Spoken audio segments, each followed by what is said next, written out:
Jihad ada dua, ada jihad fisik, ada jihad batin. Dan hakikatul hijrah bila kita bisa jihad akbar. Ketika Nabi ditanya, manil mujahid ya Rasulullah, siapa orang yang disebut mujahid itu wahai Rasulullah? Maka kata Nabi, wal mujahidu man jahada nafsahu hawaha. Yang disebut mujahid orang yang melawan hawa nafsunya. Jadi nafsu jangan diturutin, tapi harus dikendalikan, karena kita diberikan akal oleh Allah Subhanahu wa ta'ala. Kemudian kata Syekh, qauluhu tawakkul. Di antara kandungan la ilaha illallah, aspek batin adalah tawakal. Apa itu tawakal? Tawakal adalah akhlak mulia yang harus dimiliki oleh seorang muslim. Sebab definisi tawakal kata Syekh, siqatul qalbi bil wakilil haqqi ta'ala. Yang namanya tawakal adalah kepercayaan hati kita terhadap Allah yang kita serahi urusan kita.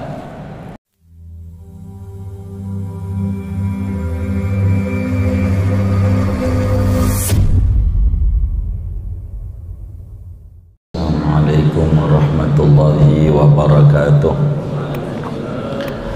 Bismillahirrahmanirrahim. Alhamdulillahi rabbil alamin. Wassalatu wassalamu ala sayyidil awwalin wal akhirin sayyidina wa maulana Muhammadin wa ala alihi wa sahbihi ajma'in. Allahumma inna nastahdika li arsyadi amrina wa zidna ilman yanfa'una. Qala al-imamul muallifu rahimahullahu ta'ala wa nafa'ana bihi wa bi barakati ulumihi wa ghafara lahu wa li masyaikhihi wa li masyaikhina amin. Qawluhu wal jihadu ayil qatlu fi sabilillah li iqamatid din. Adapun perkataan ba'duhum wal jihadu, yakni berperang di jalan Allah, li iqamatid dini, untuk menegakkan agama. Wa hadza huwal jihadul asghar, dan ini berperang sabil adalah yaitu jihad yang kecil. Wa ammal jihadul akbaru fahuwa mujahadatun nafsi. Adapun jihad yang terbesar maka yaitu memerangi hawa nafsu. Qauluhu at-tawakkulu. Adapun perkataan ba'duhum, at-tawakkul huwa siqatul qalbi bil wakilil haqqi ta'ala, yaitu percayanya hati dengan wakil, yakni Allah al-haq subhanahu wa ta'ala, bihaisu yaskunu anil ittirabi, dengan sekira-kira tenang oleh hati daripada goncang, inda ta'adzuril asbabi, ketika udurnya segala sebab, siqatan bimusabbibil asbab, karena percaya penuh dengan Allah yang menyebabkan segala sebab. Wa an Uwaisin al-Qarani annahu qala, dan diriwayatkan daripada Uwais al-Qarani bahwasanya beliau yaitu berkata, Lau abadtallaha ibadata ahli samawati wal ardi la yuqbalu minka hatta takuna aminan bima takaffalallahu min amri rizkika wa tara jasadaka farighan li'ibadati. Andai beribadah oleh kamu kepada Allah seperti ibadahnya penduduk langit dan bumi, maka tidak diterima ibadah itu dari engkau, sehingga ada oleh engkau yaitu merasa aman dengan apa-apa yang menjamin oleh Allah min amri rizkika, dari urusan rezekimu, wa tara jasadaka farighan li'ibadati, dan melihat oleh engkau akan tubuhmu akan luang bagi ibadah kepada Allah. Qala ta'ala, berfirman Allah Ta'ala, wa 'alallahi fatawakkalu in kuntum mu'minin, dan atas Allah maka bertawakallah kalian, in kuntum mu'minin, jika ada oleh kalian itu orang-orang yang beriman.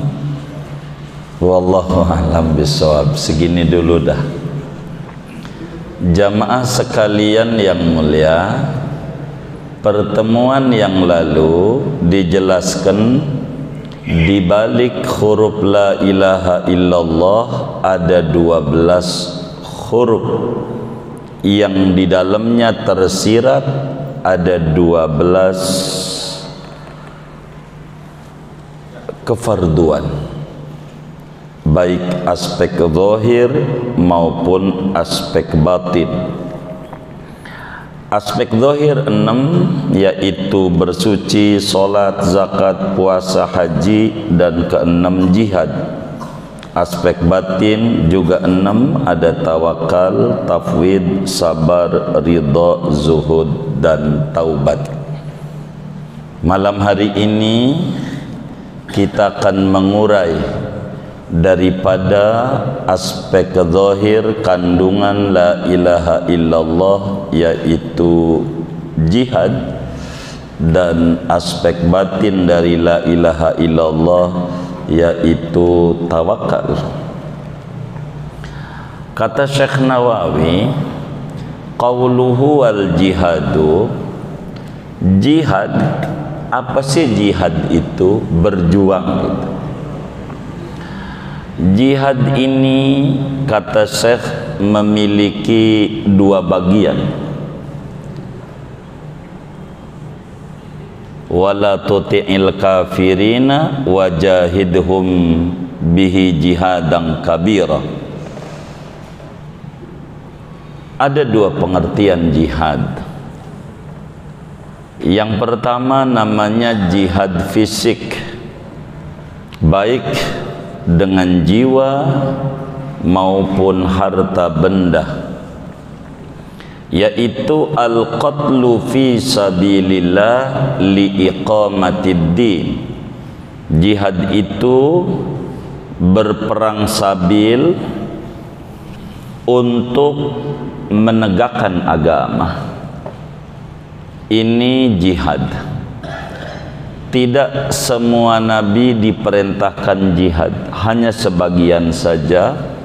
Dan jihad yang dilakukan oleh para nabi yang tertinggi adalah jihadnya Nabi besar Muhammad sallallahu alaihi wasallam. Jihad ini fisik, perang sabil demi menegakkan agama. Wa hadza huwal jihadul asghar. Jihad ini disebut jihad kecil, sebab dalam satu riwayat hadis, ketika meletus perang Badar pada tahun kedua Hijriah dengan tentara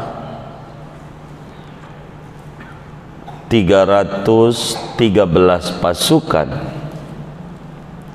di mana cerdasnya Nabi besar Muhammad sallallahu alaihi wasallam ketika mengadakan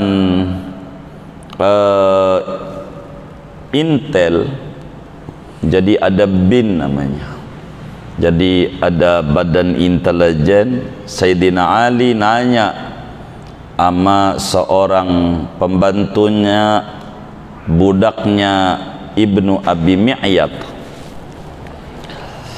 Dia nanya, berapa pasukan Anda ini? Dijawab, waduh banyak, ente bisa kalah perang ini. Ya banyaknya berapa? Karena untuk mengukur kekuatan musuh. Pokoknya banyak aja. Sampai dipegang tuh lehernya, enggak ngaku juga. Maka Nabilah dengan kecerdasannya nanya kepada budak Ibnu Abi Mi'yad. Kata Nabi, kam naharta fil yaum? Berapa persiapan makan dalam sehari? Nabi nanyanya makan. Ente pengen tahu berapa motong unta kami dalam sehari untuk makan pagi siang malam? 10 ekor kami motong. Nabi bisa mengukur 1 ekor unta itu dalam teori orang Arab untuk 100 orang.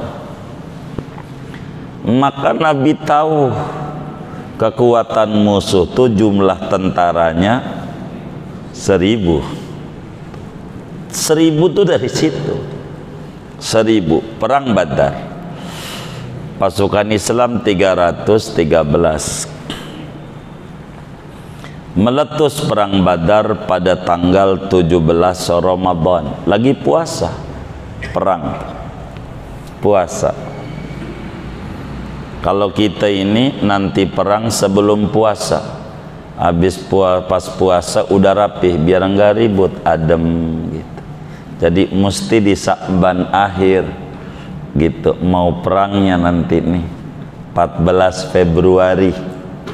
Begitu. Jadi saudara, sesudah perang Badar nih alhamdulillah kaum muslimin menang dengan yang syuhada ada 14, 6 gugur dari muhajirin, 8 gugur daripada Ansor. Semuanya pada sorak-sorai dengan kemenangan itu, tapi Nabi beri peringatan. Kata Nabi, raja'na minal jihadil asghar ilal jihadil akbar.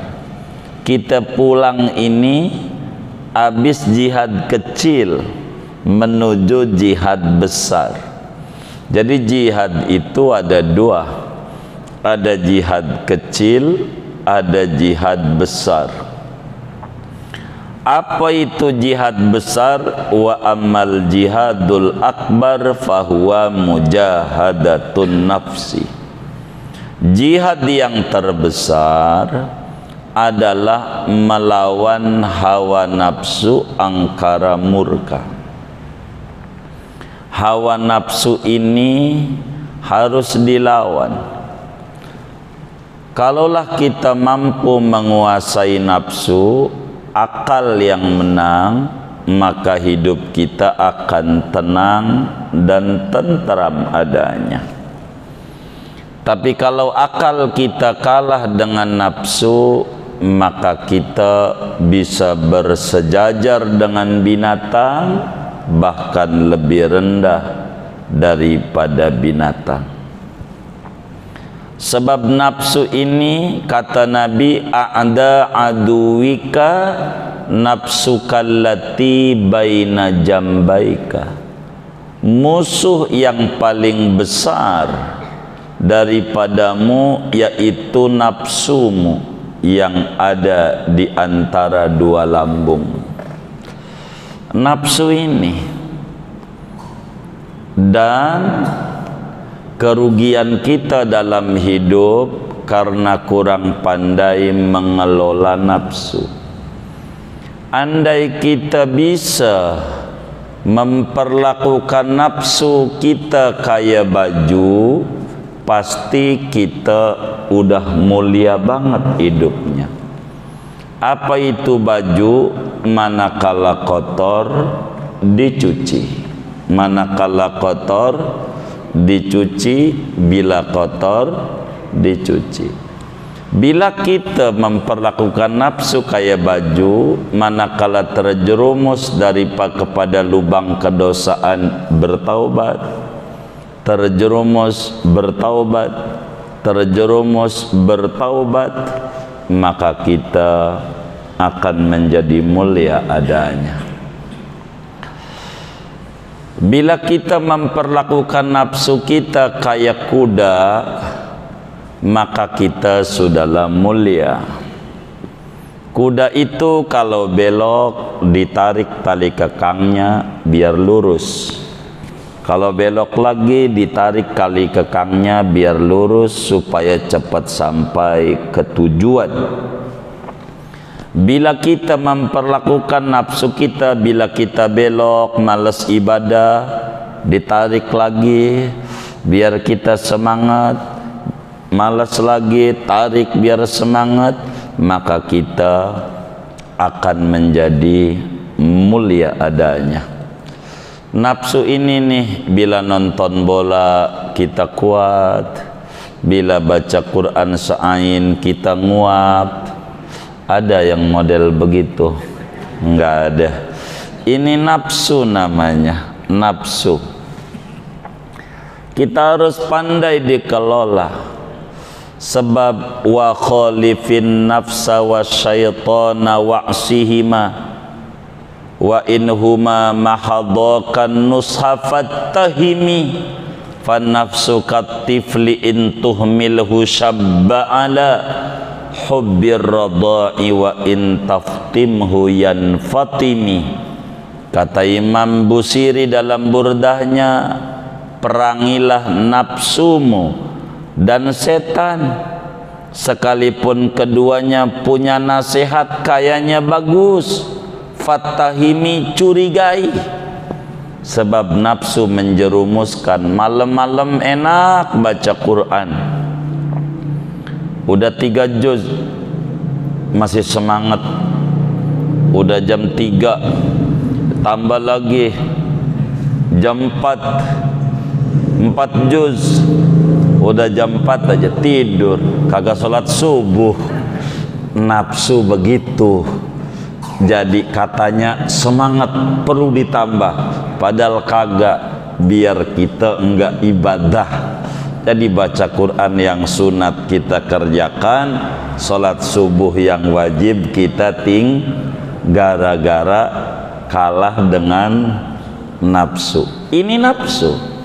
Dan ini kata Syekh Nawawi, jihadul akbar, jihad yang paling besar. Wong ada dalam diri. Jadi akal sehat harus menang, jangan kalah dengan nafsu. Bila akal kita menang, maka kita lebih mulia dibanding malaikat. Bila nafsu yang menang, maka kita akan rendah derajatnya, lebih rendah dari binatang. Ini jihad. Singkatnya, jihad ada 2, ada jihad fisik, ada jihad batin. Dan hakikatul hijrah bila kita bisa jihad akbar. Ketika Nabi ditanya, manil mujahid ya Rasulullah, siapa orang yang disebut mujahid itu wahai Rasulullah? Maka kata Nabi, wal mujahidu man jahada nafsahu hawaha. Yang disebut mujahid orang yang melawan hawa nafsunya. Jadi nafsu jangan diturutin, tapi harus dikendalikan. karena kita diberikan akal oleh Allah Subhanahu wa taala. Kemudian kata Syekh, qauluhu tawakkul. Di antara kandungan la ilaha illallah, aspek batin adalah tawakal. Apa itu tawakal? Tawakal adalah akhlak mulia yang harus dimiliki oleh seorang muslim. Sebab definisi tawakal kata Syekh, siqatul qalbi bil wakilil haqqi ta'ala. Yang namanya tawakal adalah kepercayaan hati kita terhadap Allah yang kita serahi urusan kita. Jadi percaya habis hati kita kepada Allah yang ngurusin kita. Hasbunallah wa ni'mal wakil. Sebaik-baiknya yang diserahi urusan adalah Allah, wakil kita. Dalam artian hati kita tentrem, tidak goyang ketika uzur segala sebab-sebab datangnya rezeki, karena percaya dengan jaminan musabbibil asbab Allah Subhanahu wa taala. Jadi tawakal itu sifat hati, bukan badan. Badan terus berjuang, hati pasrah, itulah tawakal. Badan berjuang, hati pasrah. Tapi kalau badan tidak berjuang, hati pasrah, namanya tawakal. Jadi kita harus bisa membedakan antara tawakal dan tawakal. Tawakul, apa tuh tawakal? As-siqat bidunil amal. Kepercayaan hati tanpa usaha. Tapi tawakal as-siqat ba'dal amal. Kepercayaan hati sesudah usaha. Karena Al-Qur'annya fa idza azamta fatawakkal 'alallah. Jadi tawakal ba'dal azmi, bukan tamdunal azmi. Ada orang tidur aja pengen dapat emas perak, namanya tawakal. Ada orang wirid mulu di masjid baca Yasin 40 kali saban malam, enggak putus sampai setahun, pengen punya anak, bininya enggak dikelonin, namanya tawakal namanya. Jadi pasrah tanpa usaha itu akhlak setan. Enggak boleh, kita harus usaha, harus ikhtiar. Nah, ba'dal ikhtiar inilah kita tawakal. Jadi percaya tuh sama Allah. Warung dibuka, udah kita buka warung kita, datangnya pembeli, urusan Allah, itu tawakal. Jangan warung ditutup pengen ada yang beli, itu namanya tawakal. Jadi tawakal itu kepercayaan hati kepada Allah. Kepercayaan nih begini, agar mudah. Anak kecil mau lebaran kurang 3 hari kek, belum beli baju, stres enggak? Hah? Stres enggak? Kenapa enggak stres? Hah? Percaya di hatinya ada yang ngurusin. Begitu. Dia percaya dalam hatinya ada yang ngurusin orang tuanya. Bila kita percaya di hati bahwa kita ada yang ngurusin, yaitu Allah. Bila orang tua aja enggak menelantarkan anaknya, masa ya Allah mau menelantarkan kita? Kata orang Betawi, ilokan. Gitu. Nggak bakalan begitu. Hidup kita, percayalah di hati. Hidup ini nih enggak goncang di hati. Kalau goncang 2 tahun lagi mau pensiun nih, gimana ya? Gimana ya? Tuh goncangnya tuh namanya enggak ada tawakal. Seakan-akan Tuhannya kantor. Bila berhenti dari kantor berarti dia mati, enggak makan.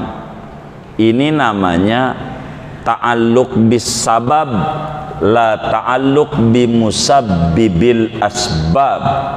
Gantungannya media, bukan Allah. Begitu gantungannya. Karena itu Ibnu Athaillah dalam hikamnya tuh, arih nafsaka anit tadbir fama qama bihi ghairuka anka la taqum anta li nafsik. Istirahatkan jiwa Anda, tenangin jiwa Anda daripada ngatur-ngatur kehidupan. Apa yang diatur oleh Tuhan, Anda nggak usah ikut campur ngaturnya. Biarkan urusan Dia yang ngatur. Anda di kantor, kerja aja yang maksimal. Urusan gaji, bos yang gaji. Asal Anda maksimal, rajin, ntar juga ada penilaiannya.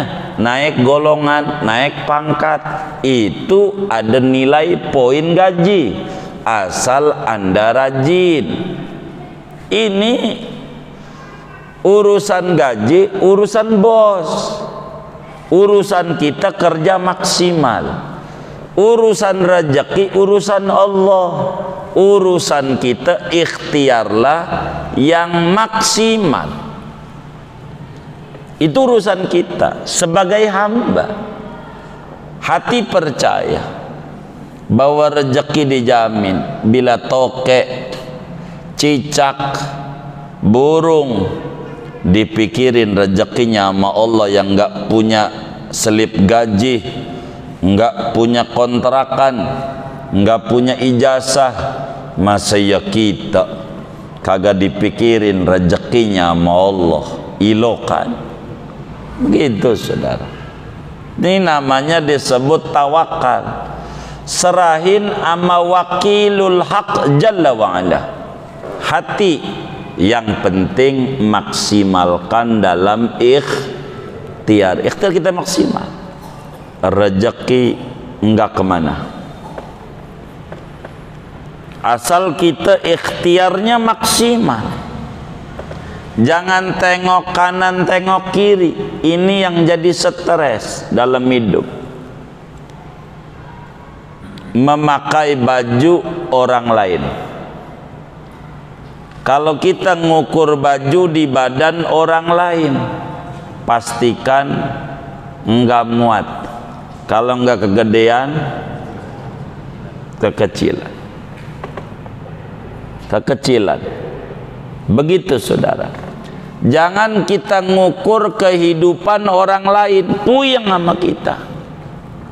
Tetangga kita direktur, kita kondektur, ujungnya sama nih, tur, tapi beda. Yang ini nggak bisa. Bila kita pakai baju dia, stres, bakal goncang hati kita. Dan ini namanya tidak ada tawakal dalam dirinya. Namanya ngiri. Ngiri. Begitu. Ngiri sama sukses. itu salah. Ngirilah ama proses, itu benar. Prosesnya di ngiri, baru nanti ketemu titiknya. Jangan ngiri ama sukses. Ada orang sukses, tokonya banyak, kita pengen kayak dia, tapi kita usaha nggak kayak dia, kan nggak nemu gitu, nggak nemu. Makanya banyak orang miskin tuh yang dipikir doanya nggak diijabah, padahal doanya manjur banget dan diijabah. Pagi-pagi main tuh di jalan raya, apa, Raden Saleh apa ini? Raden Saleh. Macet, ada orang naik Mercy, kata kita, gua pengen kayak dia. Mercy warna hitam, hitam metalik, full musik, full AC, kayaknya sampingnya cewek cakep tuh, gua pengen kayak dia. Begitu kata kita sebagai orang yang miskin, nongkrong di depan, yang lagi nongkrong ngopi pagi-pagi sama rokok jisokam, kata kita pengen kayak dia. Dia lagi puyeng, mana kredit macet, bos di kantor ngomel-ngomel, bini juga sulit diatur, anak kena narkoba, lagi puyeng dia. Maka kita minta sama Allah, gua pengen kayak dia, diijabah. Apanya? Puyengnya. Lah kan kita kagak kayak dia usahanya, maka diijabah. Apanya? Puyengnya ya. Puyengnya. Jadilah kita puyeng juga kayak dia. Memang doanya orang miskin manjur, kita nggak melihat, hanya lihat bungkusnya doang. Maka tawakal modal bagi orang beriman kalau pengen tinggi derajatnya di mata Allah Subhanahu wa ta'ala. Kudu tawakal. Kata Imam Uwais Al-Qarani, Uwais Al-Qarani ini tabi'in, ketemu sezaman sama Nabi tapi tidak ketemu sama Nabi. Kata ibunya, Uwais, ente ke Madinah, dia di Yaman, ente ke Madinah aja, ngaji langsung sama Nabi Muhammad. Kalau ngaji langsung namanya sahabat, kalau ngaji sama sahabat namanya tabi'in. Uwais mikir, kalau saya ke Madinah memang bisa ngaji langsung sama Nabi, tapi ibu saya siapa yang ngurusin? Ibunya, karena dia anak satu-satunya. Saya lebih memilih ngamalin ajaran Nabi, ngurus ibu, dibanding ngaji langsung sama Nabi. Kalau ilmu enggak langsung dari Nabi masih dapat dari sahabat, tapi kalau enggak ngurusin ibu, saya enggak ngamalin ajaran Nabi, saya udah durhaka sama Nabi. Saya milih ngurus ibu aja. Maka Uwais Al-Qarani ini disebut oleh Nabi Muhammad sallallahu alaihi wasallam di hadapan ribuan para sahabatnya. Ada orang di bumi enggak terkenal tapi di langit terkenal, namanya Uwais Al-Qarani. Kata Nabi ama Sayyidina Ali, Ali kalau ente ketemu ama Uwais Al-Qarani, Umar, ada Sayyidina Umar bin Khattab juga, kalau ketemu Uwais Al-Qarani bilang salam dari saya kepada Uwais, dan ente jangan enggak minta doa sama dia. Coba ketemu Nabi enggak, Nabi tahu. Jadi walaupun kita ada di Karang Tengah, Nabi ada di Madinah, kalau kita punya sambungan kabel, Nabi tahu. Kalau kita punya sambungan dengan Madinah, walaupun kita ada di Karang Tengah. Begitu. Tandanya Uwais Al-Qarani ada di Yaman, Nabi ada di Madinah. Nabi tahu bahwa Uwais ini punya ikatan kabel dengan Nabi Muhammad sallallahu alaihi wasallam. Makanya kata Imam Barzanji, man ra'a wajhaka yas'ad ya karimal walidaini. Siapa yang melihat engkau, melihat dengan mata, melihat dengan hati, walau mata enggak lihat, bita'dhimi wat tajlili wal ikhtiram, dengan mengamalkan ajaran Nabi, mengagungkan Nabi, maka dia beruntung. Salah satunya Uwais Al-Qarani. Enggak ketemu sama Nabi, ikut perang, wafatlah Uwais di Azerbaijan, negara tuh Azerbaijan. Wafat di situ pada waktu perluasan Islam di Azerbaijan, meninggal Uwais Al-Qarani. Kata Uwais berbicara tawakal, lau abadtallaha ibadata ahli samawati wal ardi la yuqbalu minka hatta takuna aminan bima takaffalallahu min amri rizkika wa tara jasadaka farighan li ibadati. Kata Sayyidina Uwais Al-Qarani radhiyallahu ta'ala an, andai kau ibadah kepada Allah luar biasa, laksana ibadah seluruh penduduk bumi dan langit kumpul di kita, maknanya paling topnya ibadah, luar biasa ibadah yang dikerjakan kita.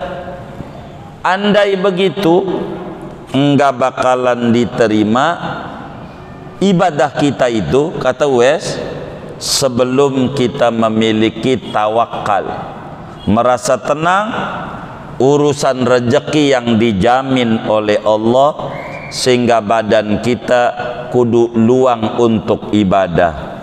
Jangan sampai pala jadi kaki, kaki jadi pala, ampe ninggalin ibadah. Jadi kita walaupun ibadahnya paling top, tapi kalau nggak ada tawakal, sulit untuk tinggi derajatnya. Maka lihat teman-teman kita, dari kecil dia dagang mulu, nggak berhenti, tapi nggak ada kemajuan di dalam bisnisnya. Dagang, macam-macam dagang dia kerjakan, apa aja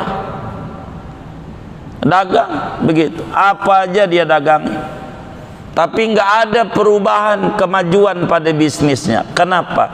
Kurangnya tawakal pada Allah, lebih mengandalkan nafsu dan otak, kurang mengandalkan hati, dan itu merupakan kerugian. Rezeki itu, saudara, walaupun kita tidak tahu alamatnya rezeki di mana, tapi rezeki tahu alamat kita di mana. Sebab rezeki itu percis kayak orang rezeki. Kita belum pengen nongkrong di kloset 2 jam, keluar nggak? Kenapa? Belum waktunya. 4 jam, keluar nggak? Enggak, belum waktunya. Tapi lihat anak kita yang kecil, ya bentar nak, ke kamar mandi dulu, udah keluar dulu di celana.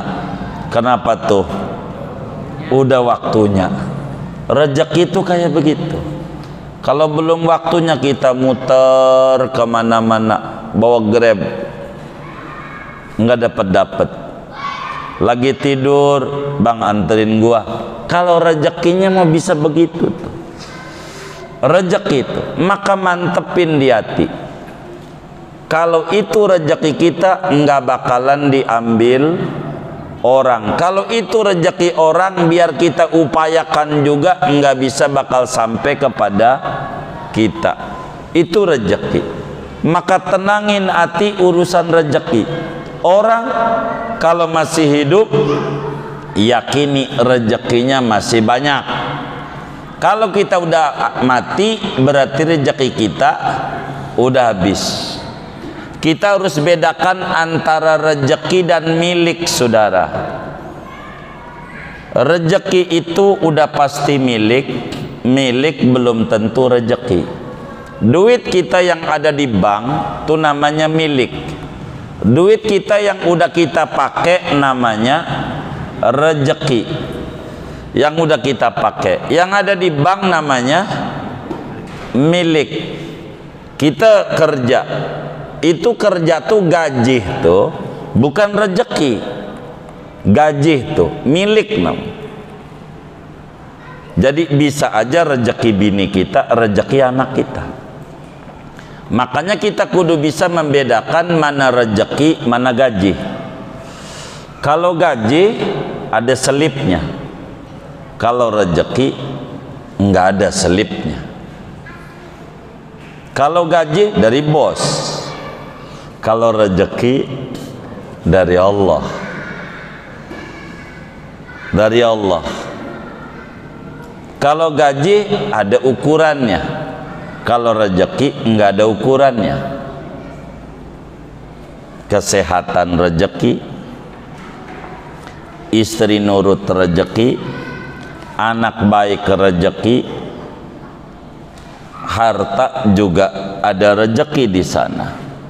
Jadi enggak duit doang yang disebut dengan rezeki. Saudara, ada yang hari ini tinggal di ICU rumah sakit udah hampir sebulan. Kalau sehari 5 juta, itu berarti 150 juta dia buang pengen sehat. Saudara dikasih sehat, enggak dikasih duit 150 juta kasih sehat, itu sama dengan 150 juta. Syukuri sehat itu. Itu juga rezeki. Jangan ngeluh, jangan ngeluh, karena kalau ngeluh berarti kurang tawakal kepada Allah Subhanahu wa ta'ala. Kata Uwais Al-Qarani, andai kau ibadah seperti ibadahnya penduduk langit dan penduduk bumi, enggak bakalan diterima tuh ibadah sebelum kau merasa tenang hatinya terhadap jaminan Allah pada urusan rezekimu, sehingga badanmu luang untuk ibadah. Rezeki yang sesungguhnya bila mana kita tinggal di daerah yang aman, badan kita sehat, buat makan hari itu ada. Itu standar kaya dalam Islam. Standar kaya dalam Islam, bila orang itu tinggal di daerah yang aman, buat makan ada, badan sehat, itu kaya. Man asbaha aminan fi sirbihi mu'afan fi badanihi inda wuqutu yaumihi faka'anna mahizatid dunya bihadafiriha. Kata Nabi besar Muhammad sallallahu alaihi wasallam, siapa orang ngalamin hari tinggal di daerah aman, badannya sehat, buat makan ada, itu orang dalam standar agama kaya. Mau nggak saudara-saudara dikasih duit oleh Allah 2 miliar, tinggalnya di Gaza? Haji Fendi, tinggalnya di Gaza 2 miliar, mau nggak? Nggak mau. Emang apa? Dia nggak butuh duit 2 miliar, butuhnya selamat, begitu butuhnya. Atau kita dikasih 2 miliar, tinggalnya di ICU rumah sakit Bakti Asih, mau nggak? Nggak juga, dia butuh sehat. Begitu. Bila kita tinggal di daerah yang aman, badan kita sehat, buat makan ada. Kayak saudara-saudara nih, Makan sehari berapa kali? 3. Udah termasuk bakso belum? Mie ayam, batagor, siomay. Itu sih bukan orang susah. Tidak pantas untuk mengeluh. Susahnya kadang dibuat oleh kita memakai baju orang lain. Ditawarin di handphone ada pinjol, ambil aja. Ujungnya puyeng sama kita. Itu yang ngeklik bukan Allah. Yang ngeklik lah kita, salah kita. Dan itu namanya pakai baju orang lain. Muslim itu harus punya prinsip yang orang punya suatu saat kita punya. Yang orang punya suatu saat kita punya, sehingga hidupnya waktunya ibadah, waktunya ngaji, waktunya kerja, waktunya mancing. Hidup jangan dibikin susah. Jangan dibikin susah. Mau disusahin bagaimana, lihat orang-orang. Begitu. Ini namanya tawakal. Dan kita disuruh memiliki tawakal. Allah di dalam surat Al-Maidah ayat berapa ya? 23. Wa 'alallahi fatawakkalu in kuntum mu'minin. Dari sinilah Uwais Al-Qarani beristinbat. Jika Anda punya iman, bertawakallah kepada Allah. Itu maknanya kata Uwais, andai kau ibadah seperti ibadahnya penduduk langit dan bumi, enggak bakalan diterima sebelum kita merasa tenang hatinya dengan jaminan rezeki dari Allah. Karena itu tawakal saja, ada jatah rezeki kita. Jangan takut, jangan minta buru-buru. Sebab apa aja yang minta buru-buru enggak bakalan rapi. Ada orang minta buru-buru pengen jadi di nasional aja, diributin banyak orang. Begitu, karena minta buru-buru. Jangan minta buru-buru. Kita ikuti alur Allah. Lihat orang dulu, tiba waktunya ada jalannya. Dan inilah yang disebut tawakal, saudara. Tawakal ini ada 3 sebetulnya tingkatannya. Yang pertama, posisi kita kayak mayit di hadapan Allah, tukang mandiin. Yang namanya mayit itu tawakal total. Terserah yang mandiin aja, enggak bakalan diceburin ke sumur sama yang mandiin, digantung dari lehernya dikit-dikit, enggak, walaupun musuhan hidupnya. Itu begitu. Ini tawakal kelas tinggi. Bila kita kayak mayit di hadapan Allah, terserah Allah. Hidup, lihat aja kita maren-maren bayarin anak sekolah, tiba waktunya ada, sampai anaknya udah ngawinin, begitu. Kedua, kayak bocah di hadapan orang tua, rada rendahan, karena ini udah ada sabab. Ketiga, kayak terdakwa di hadapan pengacara. Ada pengacara, kita terdakwa, maka kita pasrahin sama dia, kita pun banyak ikhtiar dengan luar biasa. Inilah tawakal tingkat rendahan. Kalau bisa kayak bayi di hadapan orang tua, naik. Ada ikhtiar bayi, ada. Apa ikhtiarnya? Nangis. Maka kita juga kudu ikhtiar, nangis, bukan dagang. Beda, gitu kan bayi. Maka kita dagang, kita apa aja. Jangan diem aja di rumah, mumet pikirannya. Kalau diem di rumah mumet, keluar.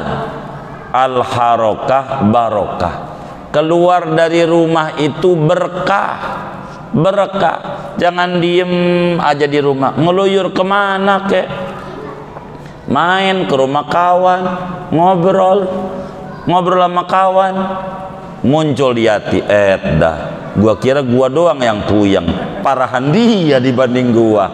Alhamdulillah ya Allah. Tuh gara-gara main begitu. Maka kata kawan kita, ditulis di grup-grup WA-nya, siapa yang gak punya beras hari ini, siapa yang gak punya duit hari ini, siapa yang puyeng mikirin bayaran sekolah hari ini, silakan datang ke rumah saya malam Rebo jam 10 malam, kita nangis bareng-bareng. Begitu. Bukan mau disumbang, bukan, mau ngeluh bareng-bareng.